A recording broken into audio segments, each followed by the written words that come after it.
മധ്യഭാഗത്തെത്തി ഒന്ന് ആശ്വസിക്കാം. Deferens to authority, അധികാരത്തോടുള്ള വിധേയത്വം, ഇതാണ് 9ാമത്തെ കാര്യം. എല്ലാ മതങ്ങളുടെയും ഒരു അടിസ്ഥാന സ്വഭാവമാണ് പോയിട്ടിങ്ങനെ അതിപ്പോൾ അത് അവരുടെ ഗോത്രത്തിൻ്റെ തോട്ടത്തിനടുത്താവാം, ഇവരുടെ ഗോത്രത്തിനടുത്താവാം. ഇവർ മുട്ടുവതോ മറ്റവർ കളിയാകും, ഇവർ മുട്ടുവതോ മറ്റവർ കളിയാകും. അത്രയേ ഉള്ളൂ സംഗതി. അടിസ്ഥാനപരമായിട്ട് മുട്ടുകുത്തലാണ് മതത്തിൻ്റെ ഒരു അടിസ്ഥാന സ്വഭാവം. തന്നെ എന്തിനേയും പോയി മുന്നിൽ മുട്ടുകുത്തുക, അവൻ്റെ ഗോത്ര ചിഹ്നത്തിന് മുൻപിൽ മുട്ടുകുത്തുക എന്നുള്ളത് മതത്തിൻ്റെ ഒരു അടിസ്ഥാന സ്വഭാവമാണ്. ഇതാണ് ഡെഫറൻസ് ടു അതോറിറ്റി. ഈ അധികാരത്തിന് മുന്നിൽ കീഴടങ്ങാണ്. ഇസ്ലാം എന്നുള്ള വാക്കിൻ്റെ അർത്ഥം തന്നെ അതാണല്ലോ, കീഴടങ്ങ അല്ലേ? പക്ഷേ പോയ ഇസ്ലാം എന്നുള്ള വാക്കിൻ്റെ അർത്ഥം തന്നെ അതാണ്, കീഴടങ്ങുക എന്നുള്ളത്. ദൈവത്തിൻ്റെ അടിമകളാവുക, കീഴടങ്ങുക. ഇവിടെ എല്ലാ മതങ്ങളും, ഇവിടെ ഹിന്ദു ആയാലും ആചാര്യൻ്റെ മുന്നിൽ, ദൈവത്തിൻ്റെ മുന്നിൽ പോയി സാഷ്ടാംഗ നമസ്കാരമാണ്, കീഴടങ്ങുകയാണ്. ഇവിടെ അതാണ് ദൈവത്തിന് മുന്നിൽ കീഴടങ്ങുക. ഈ ഒബീഡിയൻസ് ടു അതോറിറ്റി എന്നുള്ളത് സ്റ്റാൻലി മിൽഗ്രാം ഒരു പരീക്ഷണം 1961 നടത്തിയ ഒരു പരീക്ഷണമാണ്.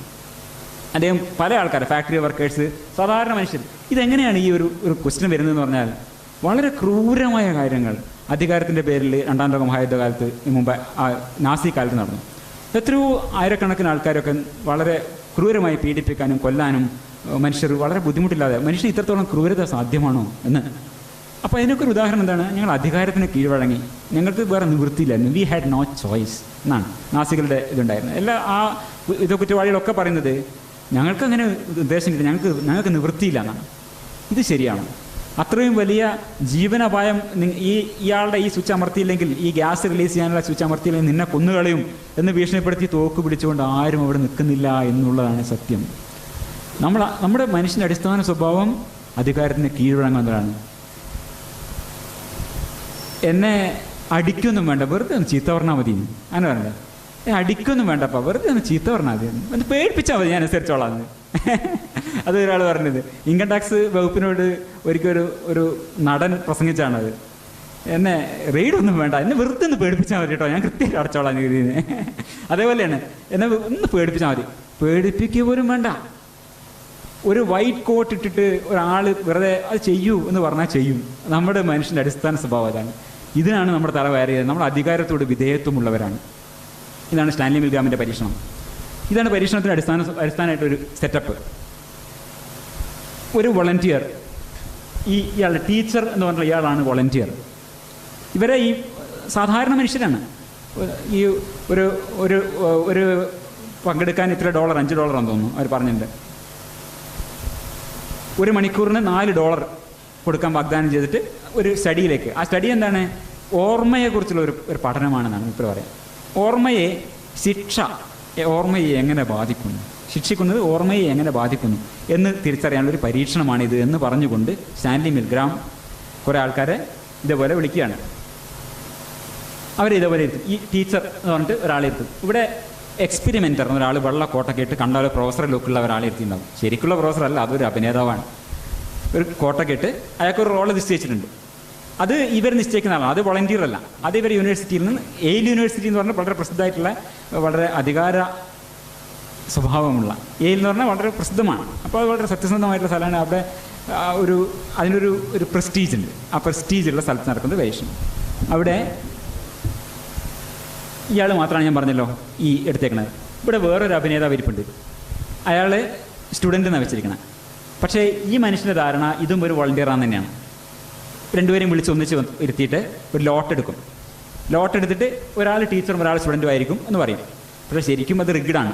എപ്പോഴും സ്റ്റുഡൻറ്റിന് പറഞ്ഞാൽ ഇയാൾ സ്റ്റുഡൻ്റ് ആയിരിക്കും, മറ്റേ ടീച്ചറായിരിക്കും. അത് ഇവൻ അറിയില്ല. അപ്പോൾ ഈ വരുന്ന വോളണ്ടിയറുടെ ധാരണ എന്നെപ്പോലൊരു വോളണ്ടിയറിനെ അവിടെ സ്റ്റുഡൻ്റാക്കി ഇരുത്തിയിട്ടുണ്ട് എന്നാണ്. എന്നിട്ട് ഇവർ ഇവിടെ ചെന്ന് ഇവിടെ അത് സൂക്ഷിച്ച് നോക്കിയാലേ കാണുള്ളൂ. ഇവിടെ നിൽക്കുന്നതാണ് ഒരു മുറിയിൽ ഈ മനുഷ്യനെ കൊണ്ടുപോയി ഒരു ഇലക്ട്രിക് ചെയറിലിരുത്തും. കൈ കെട്ടി അത് മറ്റേ ആൾ കാണും. ഈ വോളണ്ടിയർ കാണുന്നുണ്ടത്.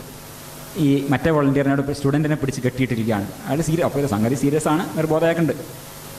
പിന്നെ ഈ വോളണ്ടിയർ, ടീച്ചർ എന്ന് പറയുന്ന വോളണ്ടിയർ ഇവിടെ വന്നിരിക്കുക ഈ കസേരയിൽ. ഇവിടെ ഒരു യന്ത്രം കാണാം. ഇതിൽ നിറയെ സ്വിച്ചുകളാണ്. ഓരോ സ്വിച്ച് അമർത്തുമ്പോൾ 15 വോൾട്ട് ഇങ്ങനെ കൂടി 450 വോൾട്ട് വരെ, വളരെ കൊല്ല ശക്തിയുള്ള വോൾട്ടേജ് വരെ അവർ കൊടുത്തിട്ടുണ്ട്.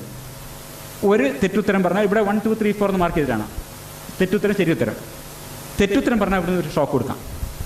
അപ്പോൾ ഇയാളുടെ ഓർമ്മ വർദ്ധിക്കുമെന്ന് അറിയുന്ന പരീക്ഷണമാണ് ഇയാൾ പറഞ്ഞു പിടിപ്പിച്ചിരിക്കുന്നത്. വാസ്തവത്തിൽ ഷോക്കൊന്നും കൊടുക്കില്ല. ഷോക്ക് കിട്ടുന്നതായിട്ട് അയാൾ അഭിനയിക്കും. അയ്യോ അമ്മേ അച്ഛോ ഗുരുവായൂരപ്പ എന്നൊക്കെ വിളിച്ചോളൂ ഇയാൾ. ഓരോ ഷോക്ക് കിട്ടുമ്പോഴും നിലവിളി. ഒരു ഷോക്ക് ഒരു ഘട്ടം കഴിഞ്ഞാൽ പിന്നെ ഇയാൾ ബോധരഹിതനായി അഭിനയിക്കും. No response. നോ റെസ്പോൺസ് ഉണ്ടായാലും തെറ്റായ ഉത്തരമാണ്, ശിക്ഷിക്കണം എന്നാണ്. അപ്പോൾ ഇതാണ് സെറ്റിങ്. ഇവിടെ നമ്മുടെ ഇരിക്കുന്നതാണ് പ്രൊഫസർ എന്ന അഭിനേതാവ്. ഇത് നമ്മുടെ ടീച്ചർ സ്റ്റുഡൻ്റ് അപ്പുറത്തിരിക്കുന്നുണ്ട്. അപ്പോൾ ഓരോ തവണ തെറ്റായ ഉത്തരം പറയുമ്പോഴും ഇയാളിങ്ങനെ തിരിഞ്ഞു നോക്കും ചിലപ്പോൾ. അപ്പോൾ ഇയാൾ പറയാനുള്ള മറുപടിയാണ്, മറ്റേ അഭിനേതാവ് പറയാനുള്ള മറുപടിയാണ്, പ്ലീസ് കണ്ടിന്യൂ.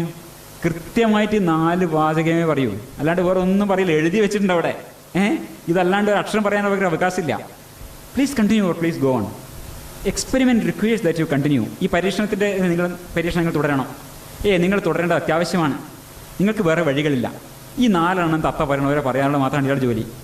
അല്ലാണ്ട് ഒരു സ്ക്രിപ്റ്റ് വിട്ടൊന്നും പറയാൻ പറ്റില്ല. നിങ്ങളുടെ ജീവിതം ഇതിന്മേലാണ് ഡിപ്പെൻഡ് ചെയ്യുന്നതിരിക്കുന്നതെന്നോ ഇത് ചെയ്തിട്ടില്ല ഞാൻ നിന്നെ മറ്റേത് ചെയ്യുന്നോ ഒന്നും ഭീഷണിപ്പെടുത്താനുള്ള അധികാരമൊന്നുമില്ല. ഒന്നും ചെയ്യില്ല.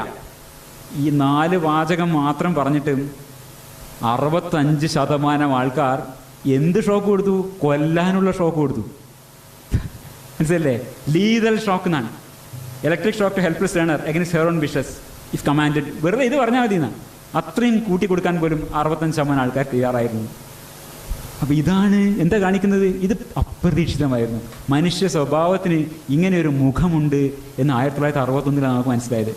ഒന്നും വേണ്ട, ഒരു വൈറ്റ് കോട്ടിട്ട മനുഷ്യൻ അത് ചെയ്യൂ എന്ന് പറഞ്ഞാൽ ചെയ്യും. നമ്മൾ ഇതറിഞ്ഞുകൊണ്ട് ഇത് അപകടകരമാണ്, ഇയാൾ മരിച്ചു പോയിട്ടുണ്ടാവുമെന്ന് പോലും നോ റെസ്പോൺസ് വന്നാൽ പോലും പിന്നെയും ഷോക്ക് കൊടുക്കുകയാണ്. അത് നോ റെസ്പോൺസ് കിട്ടിയാൽ അങ്ങനെയുള്ള പഠിപ്പിച്ചിട്ടുള്ളത്. നോ റെസ്പോൺസ് വന്നാലും തെറ്റായ ഉത്തരമാണ്. അപ്പോൾ തെറ്റുത്തരത്തുകൊണ്ട് ഷോക്ക് കൊടുക്കുന്ന 35% ആൾക്കാർ, അതാണ് അതിലെ വെള്ളി. 35% ആൾക്കാർ പക്ഷേ എണീറ്റ് പോയി, കൊടുക്കില്ല എന്ന് പറഞ്ഞു. പക്ഷേ ഏതാണ് അപകടം? ആദ്യം പരീക്ഷണത്തിന് മുമ്പേ ഇങ്ങനെ നടത്തിയപ്പോൾ എല്ലാവരും പറഞ്ഞത് കുറച്ച് 10% ആൾക്കാർ, അല്ലെങ്കിൽ 8% ആൾക്കാർ, 5% ആൾക്കാർ ഇത്രയൊക്കെ ചെയ്യുമെന്നാണ് പ്രതീക്ഷിക്കുന്നത്. യഥാർത്ഥത്തിൽ 65% ആൾക്കാർ ഈ രീതിയിലുള്ള അപകടകരമായ ഷോക്ക് കൊടുക്കാൻ തയ്യാറായി എന്ന് സൂചിപ്പിക്കുന്നത് ഡെഫറൻസ് ടു അതോറിറ്റി, നമ്മുടെ അധികാരത്തോടുള്ള വിധേയത്വം എന്ന് നമ്മുടെ തലച്ചോറിനകത്ത് തീർച്ച നിർദ്ധാരണം എഴുതി വെച്ചിട്ടുണ്ട്. അത് നമുക്ക് ആവശ്യമായിരുന്നു. അങ്ങനെ അല്ലെങ്കിൽ നമുക്ക് സാമൂഹ്യ ജീവിതം സാധ്യമായിരുന്നില്ല. ട്രൈബുകളിൽ എല്ലാവരും ഒരു അധികാരത്തിന് കീഴ്വഴങ്ങിയില്ലെങ്കിൽ ജീവിക്കാൻ സാധിക്കില്ല. അധികാരത്തിനോടുള്ള കീഴ്വഴക്കം എന്നത് അതിൻ്റെ കാരണം നമുക്ക് പോകാം. എങ്ങനെയാണ് ആ കാരണം വരുന്നത്?